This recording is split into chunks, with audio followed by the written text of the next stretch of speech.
Smart taxation classes में आप सभी लोगों का स्वागत है। आइए शुरू करते हैं हम लोग आज का क्लास। दोस्तों, काफी दिनों से हम YouTube पे वीडियो अपलोड नहीं कर पा रहे थे, बट अब मैं आप सभी लोगों से प्रॉमिस करता हूं कि हमारे चैनल पर रेगुलर वीडियो आते रहेंगे और एक ऐसा सीरीज आएगा जिससे आप अपने नॉलेज को बहुत ही ज्यादा इंक्रीज कर सकते हैं। मीन्स एक आपको ऐसा नॉलेज मिलेगा जो आपको काम करने में भी और सेल्फ कॉन्फिडेंस भी बहुत ही ज्यादा हाई कर देगा।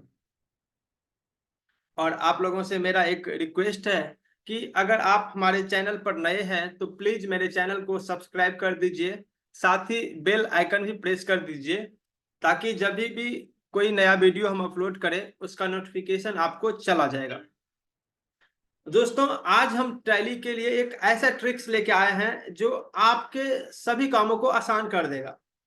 अब देखिए क्या होता है कि जब भी हम लोग प्रैक्टिकल फील्ड में काम करते हैं या फिर प्रैक्टिकल डेटा पे जब भी हम लोग काम करते हैं तो हमेशा क्या होता है कि एज ए ऑनर हमें कहता है कि किसी डेटर्स का कितना बैलेंस है, अभी कितना कैश इन हैंड है, प्रॉफिट एंड लॉस क्या है, बैलेंस शीट कितना का है, कैपिटल कितना है, मेरा लोन्स लायबिलिटी कितना है। अब होता क्या है कि अगर हम परचेज का एंट्री कर रहे हैं और कहीं से पूछ ले कि ये इसका ये कितना है, इसका ये कितना है, और अगर आप नए हैं या फिर एज ए ओनर अगर खुद से देखना चाहे, अब उसे सिस्टम का जानकारी नहीं है कि कौन सा ऑप्शन कहाँ पे है, तो उसके लिए दी बेस्ट एक ऑप्शन है, हम दिखाते हैं आप लोगों को। सपोज मान लीजिए कि आपके ओनर ने आपको कहा कि कैश कितना है, आप गए यहाँ से कैश देख लिए, आपने कहा कि कैश कितना है, 21,03,000, ठीक है। अब क्या होता है यहाँ पे कि 21,03,000 आपने कह दिया। अब आपके ओनर ने कहा कि अब मुझे ये बताइए कि बैलेंस शीट कितना का है। आप गए बैलेंस शीट खोल लिए, वहां से देख लिए। तो इसके लिए हम एक ट्रिक्स का इस्तेमाल करते हैं। आप जाएंगे गेटवे ऑफ टैली में, यहाँ पे कंट्रोल के साथ एन प्रेस कीजिएगा और आपका कैलकुलेटर ओपन हो जाएगा और यहाँ पे हम लोग टाइप करेंगे कैश। अब देखिए आपका यहाँ पे ये कैश कितना है, 10,32,000 यहाँ पे ये शो हो गया। थोड़ा सा ध्यान चाहेंगे आप सभी लोगों का हम, ये देखिए 10,32,000 कितना दिख रहा है, 452, जबकि एक्चुअल में भी कितना कैश है, इतना ही है। उसके बाद हम लोग चलते हैं, यहाँ पे आपके ऑनर ने कहा,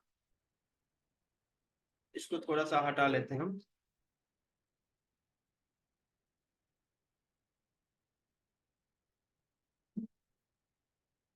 ठीक है, आपके ऑनर ने कहा कि अभी प्रॉफिट एंड लॉस क्या है। देखिए हमने प्रॉफिट लिखा तो प्रॉफिट दिखा दिया, कितना है, 11,98,009। यहाँ पे अगर लॉस भी आप टाइप कीजिएगा तो भी प्रॉफिट ही दिखाएगा, क्योंकि मेरा कंपनी अभी क्या है, प्रॉफिट में है। ठीक है, अब चलिए यहाँ पे क्या है ना कि हम किसी भी पार्टी का ये लेते हैं कि उसका बैलेंस कितना है। अब यहाँ पे अगर हम लेते हैं, यहाँ पे एक साधु नाम का है। अब देखिए साधु सनम सा, इसका कितना दिखा दिया, 50,000 क्रेडिट है। तो ये चीजों को कितना आसान कर दिया। अब यहाँ पे अगर रेशियो एनालिसिस देखना है तो कितना है, 9.4:1 है। ठीक है, तो यहाँ पे सारे चीजें क्लियरिटी हो जाएगा, आप यहाँ से जो चीज चाहे यहाँ से कर सकते हैं। अब ये देखना चाहते हैं कि आपका सेल कितना है, सेल तो यहाँ पे सेल भी दिखा देगा, एक मिनट सॉरी, सेल्स देखिए कितना है, 4,98,00,000, इतना जो भी है ये सेल्स दिखा देगा। अब यहाँ पे हम एक चीज ये देखना चाहते हैं कि अगर हम देखना चाहे सेल्स फ्रॉम 1 अप्रैल 2023, ये हम करके नहीं देखें बट आप ही लोगों के सामने ये करके देखते हैं, 31/1/2024 तक का, तो ये नहीं दिखाता, ये टोटल सेल्स दिखा देगा। ठीक है, तो यहाँ पे अगर आप ये चाहते हैं कि सेल्स देखना चाहते हैं, 498 तक का ही दिखा रहा है, कोई बात नहीं। तो यहाँ पे हम ऐसा करते हैं, इसको इसमें हमको लग रहा है कि डेटा अपडेट नहीं है, इसीलिए सेल्स फ्रॉम 1 अप्रैल 2023 टू, यहाँ पे लेते हैं हम जुलाई तक का लेते हैं, 31/7/2023 तक का। फिर भी ये क्या दिखाता है, ये इतना ही दिखाता है। मीन्स ये डेटा जो है अपलोड अपडेटेड नहीं दिखाता है किसी पर्टिकुलर पीरियड का। कोई बात नहीं, तो यहाँ पे आपको टोटल दिखाएगा। ये हम भी करके नहीं देखे थे, बट आप ही लोगों के सामने हम करके देखे। तो ये किसी स्पेसिफिक पीरियड का नहीं दिखाता, ये टोटल दिखाता है यहाँ पे। कोई बात नहीं, अगर हमको स्पेसिफिक पीरियड का देखना होगा तो हम से अपना P&L खोल के वहां से देख सकते हैं। तो यहाँ से आपकी चीजों को आसान कर देता है। अब देखते हैं हम कि मेरा जीएसटी कितना है लायबिलिटी। तो ये देखिए जीएसटी अकाउंट में कितना है, 2,11,046 रुपया। अब देखिए ये क्या होता है ना, अब जैसे जीएसटी टाइप किए तो उससे मिलता जुलता जो नाम है उसका बैलेंस आपको दिखा देगा। अब जैसे ये देखना चाहते हैं CGST का, तो ये देखिए CGST का दिखा दिया। ठीक है, 2,11,000। अच्छा, CGST में भी ये नहीं दिखा है क्या? CGST का ये नहीं दिखा रहा है। अच्छा कोई बात नहीं, ये हमको लग रहा है उसका बैलेंस नहीं होगा, ये जीएसटी अकाउंट में ही ट्रांसफर हो गया CGST का। CGST RCM का इसमें नहीं है, आउटपुट जीएसटी का दिखाएगा इसमें।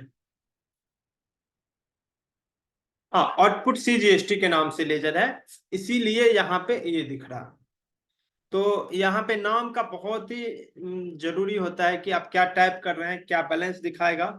तो हम उम्मीद करते हैं कि आप सभी लोगों को ये ट्रिक्स बहुत ही अच्छा लगा होगा, और आगे भी ऐसे ही टिप्स एंड ट्रिक्स सीखने के लिए हमें कमेंट के माध्यम से बताइए कि सर किसके ऊपर वीडियो बनाया जाए।